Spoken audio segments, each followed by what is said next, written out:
Terus berikan free kick. Extra bahagian kiri padang. One on one, winger berjaya dijatuhkan oleh pertahanan pasukan Singapura. Cubaan bermain kawasan blindside, saya step ke dalam, terlepas.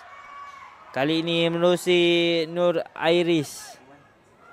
Jaya dijatuhkan oleh pertahanan pasukan Singapura. Masih lagi hentakan di bahagian tengah.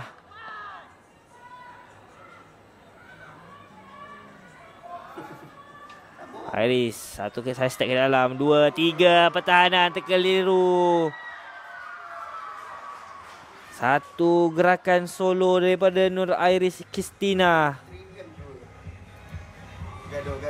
Dengan aksi lincah yang mengelirukan dua pertahanan pasukan Singapura.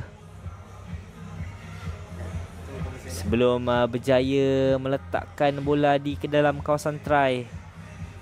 Conversion berjaya mudah. Nambahkan lagi 2 mata, 7 mata pengikat.